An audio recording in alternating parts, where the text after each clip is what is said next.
పరిశుద్ధ గ్రంథమైన బైబిల్లో 2వ కొరింథీయులకు రాసిన పత్రిక 5వ అధ్యాయం 17వ వచనం. ఈ వాక్యాన్ని మీరు బాగా ఎరుగుదురు. బైబిల్లో ఉన్న బిడ్డలందరూ కూడా ఆ వాక్యాన్ని తీసి చూద్దాం. 2వ కొరింథీయులకు రాసిన పత్రిక 5వ అధ్యాయం 17వ వచనం. బైబిల్ ఈ రీతిగా సెలవిస్తుంది. చూడండి, వాక్యంలో చెప్పబడినటువంటి మాట. కాగా ఎవడైనను క్రీస్తు నందు ఉన్న ఎడల వాడు నూతన సృష్టి. చూడండి సార్, ఈ వాక్యాన్ని మనం బాగా ఎరుగుదాము. ఎవడైనను క్రీస్తు నందు ఉన్నట్లయితే వాడు నూతన సృష్టి. గమనించాలి, దేవుడు సృష్టించేవాడు. బైబిల్ ఈ రీతిగా సెలవిస్తారు. బైబిల్ ఆరంభంలో చెప్పబడిన మాట, దేవుడు భూమి ఆకాశములను కలుగజేసెను. భూమి నిరాకారముగాను శూన్యముగాను అగాధ జలముల మీద చీకటి కమ్మి ఉండెను. దాని మీద దేవుని ఆత్మ అల్లాడుచుండెను అని వాక్యం సెలవిస్తారు. అంటే అటువంటి శూన్యము, నిరాకారము, చీకటి, అగాధము, జలములు, వీటి మీద దేవుని ఆత్మ అల్లాడుచు దేవుని ఆత్మ ఒకదాన్ని సృష్టించాది. వెలుగు కలుగుగాక అని చెప్పాది. ఆ రోజు నుండి ఈ రోజు వరకు వెలుగుంది. ఆయన సృష్టించేవాడు. దేవుని వాక్యం సెలవిస్తుంది, ఎవడైనను క్రీస్తు యేసు నందు ఉన్నట్లయితే వాడు నూతన సృష్టి. పాతవి గతించెను, ఇదిగో క్రొత్తవి వానిలో కొత్తవాయను. సమస్తము దేవుని వలననైనవి. ఆయన మనలను క్రీస్తు ద్వారా తనతో సమాధానపరుచుకొని ఆయన సమాధానపరుచు పరిచర్యను అనుగ్రహించెను అని చెప్తాడు. దయచేసి మాట బాగా గమనించాలి. వాక్యంలో చెప్పబడిన రీతిగా ఎందుకు ప్రభు నన్ను నూతన సృష్టిగా చేశాడు?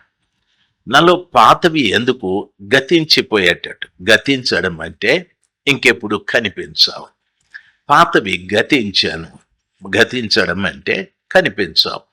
ప్రభులు వారు చెప్పారు, ఆకాశము గతిస్తుంది, భూమి గతిస్తుంది, నా మాటలు గతించవన్నాడు.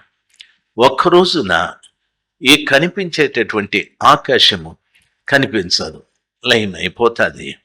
భూమి కనిపించదు, లయమైపోతుంది. క్రొత్త ఆకాశము వస్తుంది, క్రొత్త భూమి వస్తుంది. ఆ క్రొత్త ఆకాశం కొరకు, భూమి కొరకు ప్రస్తుతమున్న ప్రకృతి ప్రసవ వేదన పడుతూ కనిపెడుతూ ఉందని రోమా పత్రికలో చెప్పారు. కాబట్టి ప్రకృతిలో కొన్ని అవాంఛనీయమైన సంఘటనలు జరగడం ఎందుకు? ఎంత విపరీతమైన ఎండ ఎందుకు? అంత విపరీతమైన చలి ఎందుకు? అకాల వర్షాలు ఎందుకు? తుఫానులు ఎందుకు? వరదలు ఎందుకు? భూకంపాలు ఎందుకు? ఒక క్రొత్త ఆకాశం కొరకు, ఒక క్రొత్త భూమి కొరకు ప్రస్తుతమున్న ప్రకృతి ప్రసవ వేదన పడుతుందని బైబిల్ సెలవిస్తారు. ఇది ప్రసవ వేదన. ఈ ప్రసవ వేదన తరువాత ఒక తల్లి ఒక బిడ్డకు జన్మనిచ్చినట్లుగా ఈ ప్రసవ వేదన తరువాత ఒక క్రొత్త భూమి, ఒక క్రొత్త ఆకాశము వస్తుంది. ఈ స్థలంలో ఉన్న ప్రతి బిడ్డలకు నా మనవి, పౌలు గారు చెప్పిన మాట, కాగా ఎవడైనాను అంటే పర్టికులర్గా రాజశేఖర్ నీవు అని చెప్పలేదు, లేకపోతే ప్రదీప్ నువ్వు అని చెప్పలేదు, జేమ్స్ నువ్వు అని చెప్పలేదు, ప్రశాంత్ నువ్వు అని చెప్పలేదు. ఎంతమందిని చూసి ఎవడైనాను క్రీస్తు యేసు నందు ఉన్న ఎడల, క్రీస్తు యేసు నందు ఉన్న ఎడల. ఆ రెండు మాటలు ఎందుకు ఉపయోగించాడు? అని అంటే క్రీస్తు అంటే అభిషేకించబడినవాడు. దేని కొరకు ఆయన అభిషేకించబడ్డాడు అంటే ప్రపంచంలో ఉన్న ప్రతి పాపి నిమిత్తమై నీతిమంతుడుగా తన రక్తాన్ని చిందించటానికి తండ్రి అయిన దేవుడి ద్వారా అభిషేకించబడిన వ్యక్తి. ఆయన రక్తంతో తప్ప ఏ రక్తంతో కూడా మనుషులకు పాపక్షమాపణ లేదు. ఆయన రక్తానికి ముందు పశువుల రక్తము ఉండేది, పక్షుల రక్తము ఉండేది, గొర్రెపిల్ల రక్తము ఉండేది. అవన్నీ తాత్కాలికమైన క్షమాపణలు కలుగజేస్తూ వచ్చాయి. ఓ స్థిరమైన పాప క్షమాపణ క్రీస్తు రక్తము ద్వారానే. అందుకే ఆయనను క్రీస్తుగా అభిషేకించాడు.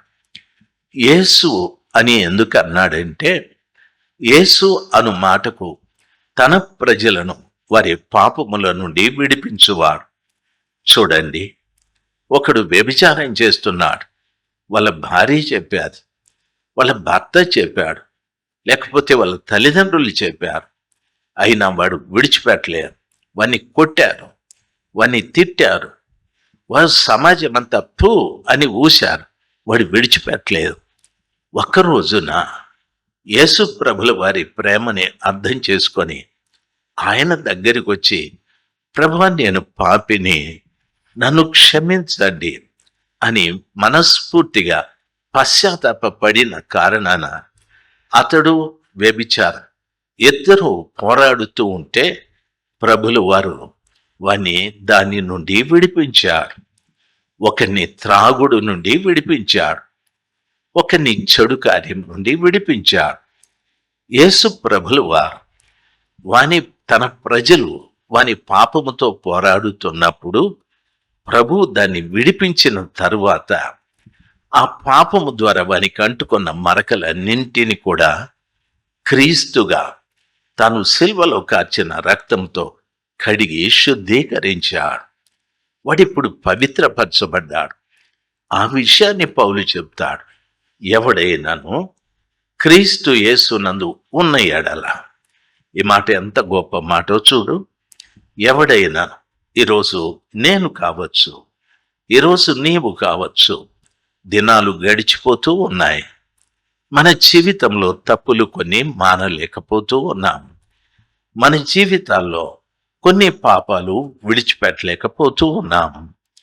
అందుకని చెప్తుంది బైబిల్, ఎవడైనాను ఈరోజు ఆరాధనకు వచ్చిన మీలో ఏ కుమార్తె అయినా, ఏ కుమారుడైనా క్రీస్తు యేసునందు ఉంటే వారు నూతన సృష్టి. దేవుడు తిరిగి వాళ్ళని కొత్త సృష్టిగా చేస్తానంటాడు. పాతవి గతించను అంటే గతంలో నీకున్నవన్నీ కూడా నాశనమైపోతాయి. గతంలో నీలో ఉన్నవి నాశనమైపోతాయి అంటే అర్థం ఏమిటో తెలుసా? నువ్వు తాగేవాడివి, ఇంకా తాగుడంటే నీకే అసహ్యం పుడతారు. నువ్వు దొంగోడివి, దొంగతనం మీద అసహ్యం పుడతారు. భార్యను కొట్టేవాడివి, ఇప్పుడు దాని మీద అసహ్యం పుడతారు. ఏదో ఒక చెడు కార్యం నాలో ఉంది. ప్రభు క్రీస్తు యేసునందు లోకి నేను వచ్చినట్లయితే ఆయన పాపము నుండి విడిపించి ఆయన ప్రశస్తమైన రక్తంతో నన్ను కడిగి పాతవన్నీ గతించేటట్టు, నాకెప్పుడు అవి గుర్తు రాకుండా, ఒకవేళ ఏదైనా కనిపించినా వాటి మీద నాకు అసహ్యం పుట్టేటట్టుగా ప్రభు చేస్తాడు తమ్ముడు, ప్రభు చేస్తాడు తల్లి. అందుకే ప్రభు పౌలు గారు అంటాడు, ఎవడైనా ఒక ఛాలెంజ్ ఇది, ఎవడైనా క్రీస్తు యేసునందు ఉంటే వాడు క్రొత్త సృష్టి. పాతవి గతించిపోతాయి, క్రొత్తవి అంటే ఎలాగ కొత్తగా ఉంటాడా మనిషి? పాతగా ఉండే స్థితి నేను ఎరుగుదును. వాడు దొంగోడు, వాడు వ్యభిచారి, వీడు త్రాగుబోతూ, వీడేదో ఇంకొకటి అవి గతించిపోయాయి. కొత్తగా ఎట్లా అవుతాడు సార్? వానిలో క్రొత్తదనం ఎలాగ కనిపిస్తుంది అంటే బైబిలే సెలవిస్తుంది. క్రొత్తవి ఏమిటి అని అడిగితే ఆ 18వ వచనంలో చెప్తాడు, సమస్తము దేవుని వలన నైనవి. వాడు క్రొత్తగా అయితే వానిలో సమస్తము దేవుని వలన అయినవి. హల్లెలూయా. ఒక్కొక్కసారి అమ్మ నాయన బిడ్డల్ని కూర్చోబెట్టుకొని ఈ మాటలు మాట్లాడుతూ ఉంటారు. నాయన ఏదో పదార్థం తీసుకొస్తాడు. ఆ ఇంట్లో 2 పిల్లలు ఉన్నారు. అమ్మ నాయనకు ఒకటి ఇస్తుంది, పిల్లలకి ఇస్తుంది, తాను తింటాది. అందులో వాడు చిన్న కొడుకు వాళ్ళ నాయన దగ్గరికి వచ్చి, నాయనా తిన్నాయనా తిన్నాయనా అంటాడు. వాళ్ళ నాయన, నువ్వు తిని కొడుకు, అమ్మ నాకు ఇచ్చిందిలే, నువ్వు తిను. వాడు, లేదు నువ్వు తిను నాయన అంటాడు. నాయన ఏమంటాడు తెలుసా? అన్నీ నా బుద్ధులే వీనికే అని అంటాడు. దాని బుద్ధులు రాలే, అన్నీ నా బుద్ధులే వీనికే అంటాడు. ఆమె అంటది, ఏంటి బుద్ధులు? అవి నా బుద్ధులు, నీవి కాదు అంటాడు. అంటే అమ్మా నాయన బిడ్డలు చేసే కార్యాన్ని బట్టి ఇవి నా బుద్ధులు, ఇవి నీ బుద్ధులు అని చెప్పుకుంటారు. ఇవి మీకు తెలిసినవే. ప్రభులు వారు ఏమంటాడంటే, పాతవి గతిస్తే గనక సమస్తము నేను కొత్తగా చేస్తాను, నా బుద్ధులే మీకు ఉండేటట్లు. బైబిల్ చెప్తాది సమస్తము దేవుని వలన నైనవి అని చెప్పి ఆయన మనలను క్రీస్తు ద్వారా తనతో సమాధానపరుచుకొని, ఆయన మనలను క్రీస్తు ద్వారా తనతో సమాధానపరుచుకొని, అంటే ఇంతకు మునుపు పాత ఉండేటప్పుడు దేవునికి మనకు సమాధానము లేదు. పాతవి మనలో ఉండేటప్పుడు దేవునికి మనకు సమాధానము లేదు. మన ఇంట్లో భార్య భర్తలు సమాధానం లేకపోతే ఎడముఖము పెడముఖం. ఆయన అంటాడు, ఏం చేసినారు రా కొంపలో? ఇంట్లో ఏం చేసినాడు అండవు. ఎందుకంటే సమాధానం లేదు. ఈ కొంపకు వచ్చే కంటే బస్టాండ్లో పడుకునేది మేలు అంటాడు. ఆమె అంటుంది, ఆన్నే పడుకొని సావు మనం, ఎందుకు వచ్చినాడు అంటాడు. ఎడముఖము పెడముఖం. ఆ ఇంట్లో సమాధానం లేదు. రే భీమ అయిపోయినాయి తెమ్మను అంటే అంటాడు. పందుల్లాగా తింటా ఉంటే భీమ ఎక్కడ ఉంటాయి? వీడు కూడా తింటాడు, వీడు కూడా పందే కదా అంటాడు. ఆ మాట, రే ఆదివారం ఈ రోజున ఏదైనా కూర తీసుకురమ్మను, తెస్తా, నా సొమ్ము బాగా తినండి అని అంటాడు. అంటే కుటుంబంలో సమాధానం లేదు. కాబట్టి వాళ్ళిద్దరు కూడా ఒకరు మాట్లాడే మాటలు ఇంకొకరికి అస్సలు నచ్చవు, ఇష్టపడరు. దేవుని పిల్లలు గమనించాల్సింది ఇవన్నీ కుటుంబంలో చూస్తూ ఉంటాం. బైబిల్ ఏమంటుందంటే, నీలో పాతవి గతించిన తర్వాత సమస్తము దేవుని వలన కలిగే కార్యాలు నీలోకి వస్తాయి. రెండవది, ఆయన మనలను క్రీస్తు ద్వారా తనతో సమాధానపరుచుకొని ఆ సమాధానపరుచు పరిచర్య మాకు అనుగ్రహించెను. ఆయన సమాధానపరిచే పరిచర్య మాకు అనుగ్రహించెను. ఒక వ్యక్తి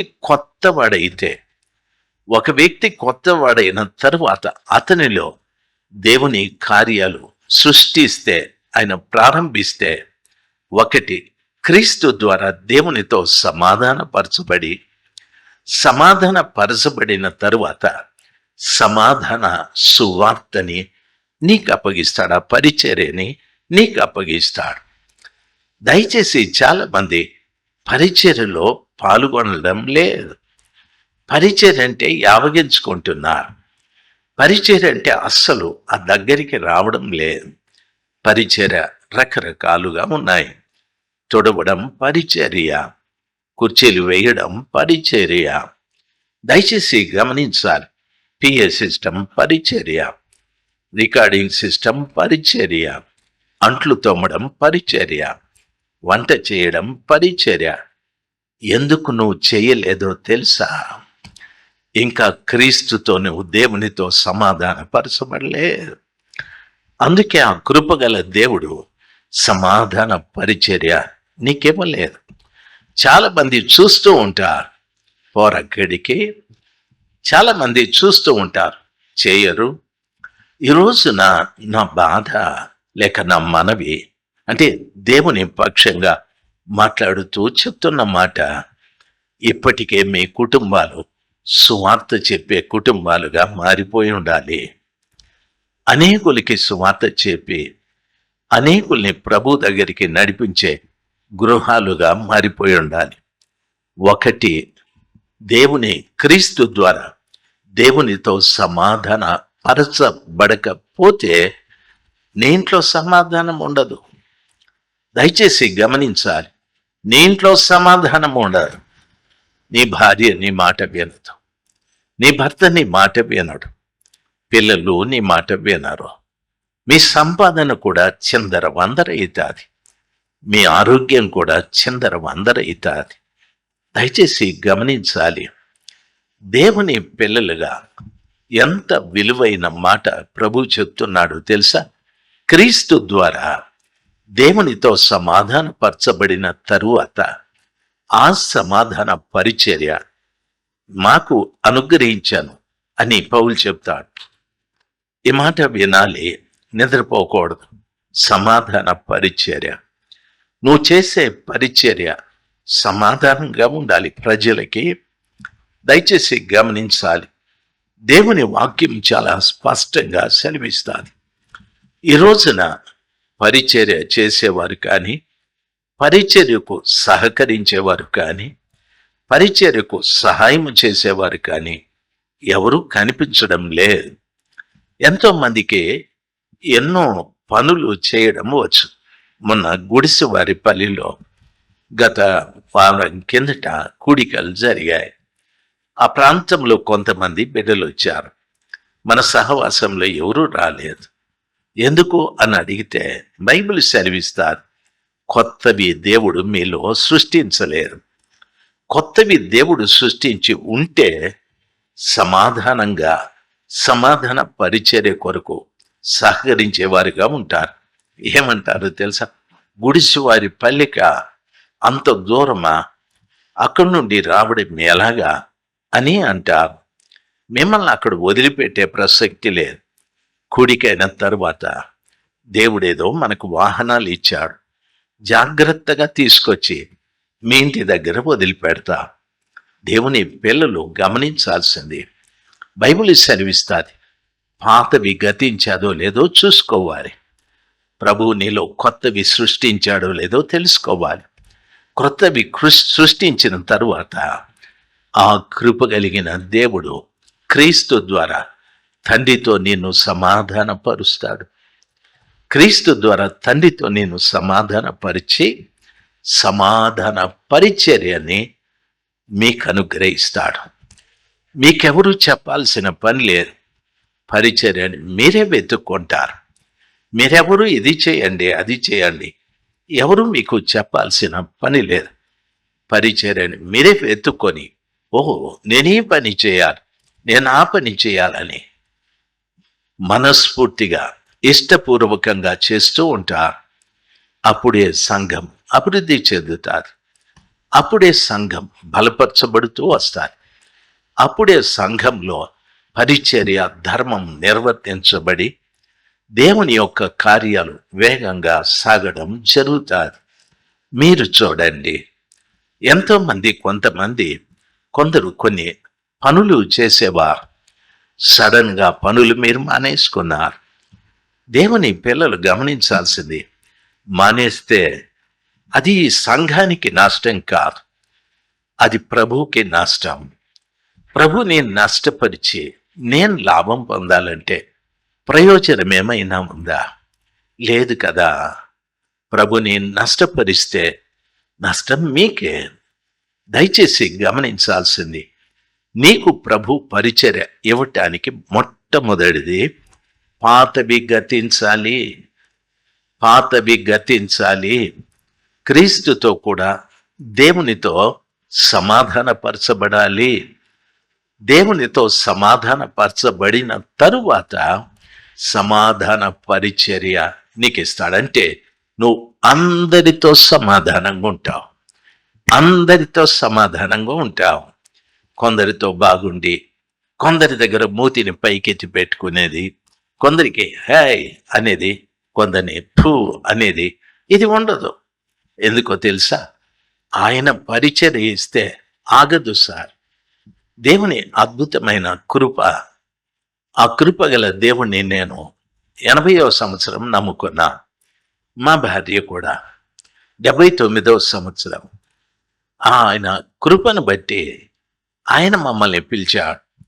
దేవుని అద్భుతమైన కనికిరాన్ని బట్టి మమ్మల్ని ప్రేమించి ఇచ్చిన పరిచర్య ఈ రోజు వరకు ఆయన తీసుకోలేరు. ఆ పరిచర్య చేయటానికి మనస్సు, ఆ ప్రేరేపణ కలుగుతూనే ఉంది. ఆ హృదయంలో భారం పుడుతూనే ఉంది. నేను ఇంకా చేయాలి ప్రభు కొరకని. దయచేసి ఆ ప్రేయర్ టవర్ కట్టి నేను ఆపేస్తే ఎవరు నన్ను అడిగే వాళ్ళు లేరు. పెద్ద మండ్యంలో మందిరం కట్టబడుతూ ఉంది. వలసపల్లిలో కూడా మందిరం కట్టబడుతూ ఉంది. ప్రభువు చిత్తమైతే ఇక 2-3 మాసాల్లో పోతబోల్లో కూడా మందిరం కట్టబడుతుంది. అన్ని లక్షలతోనే పని. దయచేసి వినాలి. నా ఇల్లు కూడా కట్టుకుంటున్నా. దరిదాపు 2 సంవత్సరాల పైన అయిపోయింది. నేనేదన్నా చేయాలా అనుకున్నప్పుడు ప్రభు నాతో చెప్పే మాట, మొదట నా ఇంటిని కట్టమని. దయచేసి గమనించాలి. ఇది నేను కడితే నా కుమారుడు, నా కుమార్తెలు ఉంటారు. అది కడితే ఎంతో మంది దేవుని బిడ్డలు ఉంటారు. ఎంతో మంది దేవుని బిడ్డలు ఉంటారు. ఇది కడితే ఒకనికే సొంతం. అది కడితే ఈ ఇంట్లో ఉన్నవారు, ఓ మా నాయన కట్టించాడు అంటారు. ఆ ఇంట్లో ఉన్నవారు పరలోకంలోకి వెళ్తారు. దయచేసి గమనించాలి. ఆ ఇంట్లో ఉన్నవారు పరలోకానికి వెళ్తారు. అది మా తీర్మానం. ఈ విషయంలో నా భార్య కానీ, నా బిడ్డలు కానీ ఎప్పుడు ఏ విధమైన ఆటంకాలు చెప్పలేదు. ఎందుకో తెలుసా? ఈ మాట బాగా గమనించండి. పాతవి గతించను, దేవుడు కొత్తవిగా చేశాడు. క్రీస్తు ద్వారా తండ్రితో సమాధానపరచబడిన తరువాత ఆయన సమాధాన పరిచర్య వారికి అనుగ్రహిస్తాడని, ఈ పరిచర్య ద్వారా అనేకులు దేవునితో సమాధాన పడటానికి ప్రభు కృప చూపెట్టాడు. ఎందుకు ఈ స్థలంలోకి మీరు వచ్చారు? దేవునితో సమాధాన పడటానికి. పాడే వాళ్లకు చెప్తాను, పాడబడ్డానికి కాదు. వాయిద్యాలు వాయించే వాళ్ళకి చెప్తాను, వాయిద్యాలు వాయించడానికి కాదు. యూట్యూబ్లో షూట్ చేసే బిడ్డల కొరకు కాదు, దానికోసం కాదు. దేవునితో సమాధానపరచబడి సమాధాన పరిచర్య చేయటానికి. హల్లెలూయా. దేవుడు నీ ద్వారా 1,00,000 మందిని ఏమన్నా నడిపిస్తాడేమో.